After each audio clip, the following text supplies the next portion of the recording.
On a planet with futuristic-looking spa, Sam's ship materialized. Outside, in the city, the ground is full of greyish, white dusts. Sam walked out of the ship and said, "Planet Broad, normally warm, but I can feel a bit of a breeze, more than it should." Sam looked at the spa and commented, "Spa, a world is outside of home, the most finest holiday planet in this universe. There's pool, hotel, cafe, little shop. I like a little shop. Although," Sam looked at the dust on the ground, he said, "I don't recall this planet being dusty on the brochure." Sam walked inside a spa, then asked, "Where is everyone? It's popular around here. Why no one's here? What the hell is going on?" So he stormed out to the poolside. There was a big swimming pool. There was a robot with a TV screen on top, and inside is a face of a humanoid. Said, "Swimming pool closed. Swimming pool closed." Sam ran back inside the spa building and back onto the street. Sam thought, at least there's a lifeguard who's not so much of guarding life. This planet is dead. Totally dead. The sound of engine faded in, so Sam looked up and he noticed a grey space carrier flying down to the ground. So the engine stopped, the door opened, 5 people in orange suits stepped out, 3 female and 2 male. One of the female and Sam recognized each other. Sam said, "Ara? Ara Fang? What are you doing here?" Ara replied, "Hello Sam, it's good to see you. You're all grown up." A man in orange suit asked, "Do you two know each other?" Ara replied, "Yes, me and Sam go way back, 9 years ago. I was running away from my executioner after being falsely accused of terminating an innocent life, when in reality he's a murderer." Sam commented, "I see you're still a bounty hunter. Who are your friends?" Ara introduced Sam to her friends. 2 males are called Sterling and Darian, and the other 2 female are called Aspen and Dagger. So Sam said, "Pleasure to meet you. Look, this planet may be dangerous because no one's here." Ara said, "We're here to find that out." Sam sonicked the dust and then tasted it and said, "Blah, that's pretty bad." Ara replied, "Well, it's dust. Of course it's not going to taste nice." Sam said, No, it tastes like..." "Right, we need to find a building to make a base and find something that'll give us answers." So Sam and the bounty hunters make their way down the street. They noticed what looks like a storm that's at least 100 of miles away. Sam said, "I don't like the look of that." Ara said, "At least it's not sandstorm." Sam commented, "I'm not sure if it's a storm." Sterling said, "I found the information centre." Sam, Ara, Sterling, Darian, Aspen and Dagger stepped inside the information centre building, and inside looks like a big office. It has a map on the wall, brochures on the desk, and big computer in the centre of the room. Ara said, "Aspen, can you check outside and maybe stay with the ship?" Aspen nodded and walked out the building. Sterling asked, "How did you get here, Sam?" Sam replied, "My ship. I came here in my ship. I did wonder why I felt like I need a holiday, because it needs sorting out." Sterling asked, "Where are you from?" Sam replied, "Earth. I am human. Well, I have DNA of another species called Trenzalords. I can die and resurrect 9 times. This is my 10th life. 1 life left." Ara commented, "I've seen what Sam does. He's incredible. We can trust him." Sam asks, "Can anyone send out a probe, like a drone, a flying camera or something?" Ara picked a machine out of her bag. The flying camera flew out into the city and makes its way through where the storm is. So Sam typed on the machine, and the hologram footage of Planet Broad with people appeared and commented, "That's Broad. This is what it normally looks like. A nice posh spa with civilization enjoying their holidays." Ara said, "That's why we came here, to find those people. We need to rescue them." Sam replied, "I don't think it's that simple. This footage was filmed after the last flight. There's already people outside." Sterling said, "Look out the window. There's no one outside. It's just us." Sam said, "I knew there was something about the taste of dust covering the entire ground. That wasn't right. No wonder why it felt a bit colder. Many people died and reduced to dust. Something destroyed lives on Broad."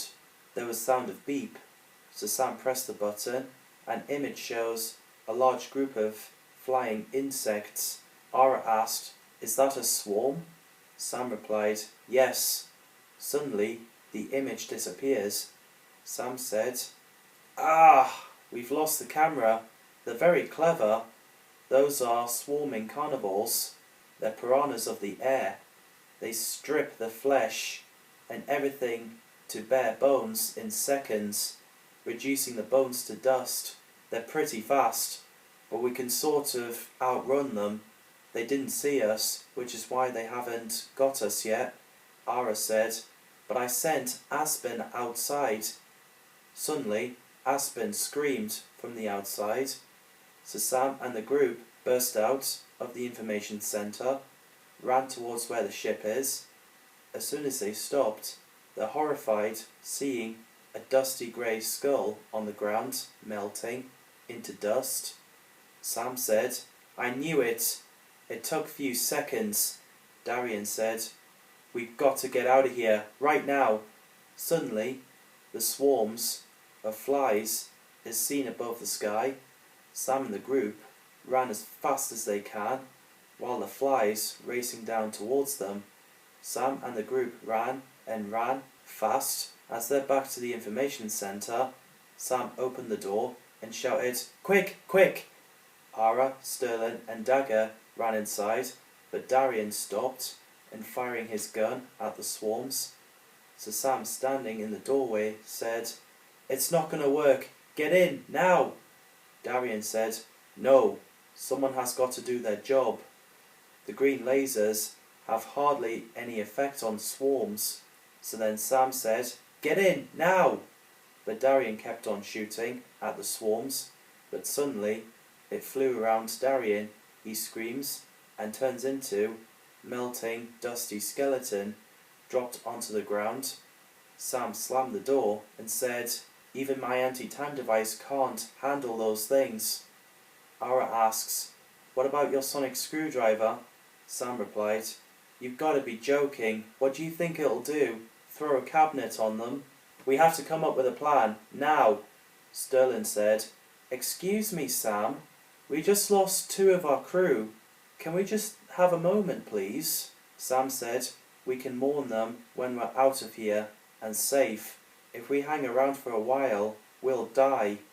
The windows isn't going to hold them forever. They'll get stronger. Come on, you're all bounty hunters. Yous normally keep going." Ara said, "He's right. Aspen and Darian would have wanted us to fight our way out." So Sam, Ara, Sterling and Dagger searches around inside the room. After a while, Sterling has found what looks like a firework rocket. Sam said, "Ah yes, that's a galactic glitter. If we activate it, the explosion would destroy all the swarming carnivores. Good chance that'll happen." Dagger asks, "What do we do? Those swarming carnivores are gone. What if they attack behind our backs?" Sam answered, "We'll keep an eye on every inch of our surroundings. Come on." Sam, Ara, Sterling and Dagger walked out of the information centre. It was all clear, so they make their way through the city, and then the swarms flew down. Sam uses a lighter and he sets the galactic glitter on fire. Then he threw it at the swarms. It exploded, but it hardly hits them. Sam said, "Oh no, I think I missed. Run!" So everyone ran away. from the swarms. They split it. Half of swarm is behind the group and the other half are at front of them. Sam is struggling what to do. Ara is looking scared. Sam shouted, "This way!" He's pointing at a futuristic looking pub. Sam, Ara, Sterling and Dagger ran to the door of a pub as fast as they can. Sam opened the door. The bounty hunters ran, followed by Sam. He slammed the door shut just before the swarms got there. Sterling said, "That was close. How are we going to kill those flying swarms now?" Sam said, "This may not be Winchester, this may not be Shaun of the Dead, but at least we're safer now." So Sam goes behind the bar, looking at the drinks. Dagger asks, "What are you doing?" Sam answered, "Checking to see if any explosive cocktails could stop them. But then I thought, that's too risky. I think we need something like a flamethrower." Sterling asks, "Where would we get a flamethrower?" Sam answered, "I don't know. Let me think. A janitor cupboard, or the reception, or maybe a restaurant. More likely reception. It has a security station. It'll bound to have weapons there." Ara asks, "Why the flamethrowers?" Sam replied, "It gives the swarms more time to burn. The reason why the explosives don't work because they're fast dodgers, like Neo from the Matrix. We're gonna have to kill them as fast as possible." Sam grabbed a map and he pointed at the reception. "It's not far," Sam said. "We'll get to the reception, grab the flamethrower, lure them into the cafe, to the kitchen, because that's the best place to get rid of swarms. Getting us out of here safely. Yeah, I really love that. I'm so good at this stuff." Sam, Ara, Dagger and Sterling walked out of the pub. The swarm suddenly surrounded Sterling. Ara shouted, "Sterling!" The dusty skeleton where Sterling stood melted. Sam, Ara and Dagger outrun the swarms. They make their way across the street and found the reception building. Sam opened the door. He got inside, along with Ara and Dagger. Sam shuts the door. The trio rummaged through the box of weapons in the security room. Ara has found a flamethrower. There's only one, so Ara decided that she'd be the one to use it. Ara puts the strap attached to the flamethrower over her shoulder like a backpack. She opened the door, spraying the flames at the swarms, which made them flying backwards a little. Sam believed it's working. Ara kept spraying at the swarms while they're flying backwards. Sam and Dagger followed behind. They make their way to the cafe. Ara said, "Go back to your ship." Sam asks, "What are you talking about?" Ara said, "I'm gonna finish them off." In the kitchen, Sam worked out what she's up to and said, "No, please, don't. You'll die. Let me do that." Ara said, "No, it's my job. You got the world to save. Your friends and family. Thank you, Sam, as always. Dagger, take him back to his ship." So Dagger pulls Sam away, while Ara runs inside the cafe and into the kitchen, followed by the swarms. She said, "Mission accomplished." Ara sprayed the oven, while swarms surrounding her. Cafe building exploded. There's glasses shattering, debris falling onto the ground. Sam and Dagger walked to Sam's ship. Sam said, "I'm sorry about your allies. I wish there's another way." Dagger replied, "I know. Ara forever talked about you.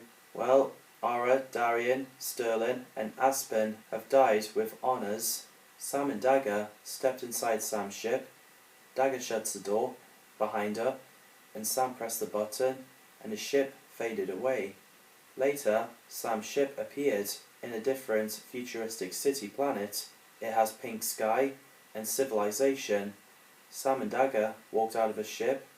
Sam commented, "There we are. Planet Nervino, you're back home." Dagger said, "Thank you. I'll tell the council what happened, and I'll speak highly of you." Sam nodded and gave a little smile. in a grateful way, so he went back inside his ship. He closed the door. Sam pressed the button, and his ship dematerialized. Sam operated the console and said, "Obviously, there was no sign of soul. The planet is hardly guarded. I'm trying to locate a place that's guarded to get the soul." Sam's ship materialized on Servant of Universe's abode, a planet of sandy ground and rocks with green sky. Sam stormed out and said, "Why am I back here? Nothing's guarded around here." Sir Parser appeared, the man with green eyes and purple hair, wearing light grey armour. Sam asked, "Why have you brought me here again?" Sir Parser replied, "I have come to warn you, Sam, that the flux has begun." Sam was hoping that he was joking. Sir Parser said, "I said before, when you destroy the soul of gateways, the worse it'll get. It speeds up the flux. It'll be reversed after all of them are destroyed.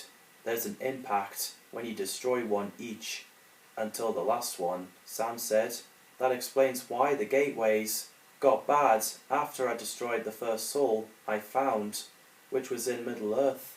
Sir Parser said, "You must hurry. The universe depends on you, Sam." Sam ran back inside his ship, and it dematerialized. Sam looked at the Earth on scanner, and he sees the flux visible in space near it. Sam commented, "The gateway flux has started. Think." Sam opened his ship door. He uses his sonic screwdriver. He pointed at the machine and sonicked. The sunlight fades in. The white laser beam shot from inside of Sam's ship to the flux. Sam shouted, "Flux, meet my machine power light, the most dangerous technology in my ship." Suddenly, the white laser disappeared. No effect at all.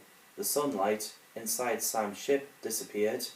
Sam stares in horror, commented, "Looks like it hasn't done much. One last idea. I'll have to find the last two souls. Fast. Otherwise, it's the end of my universe."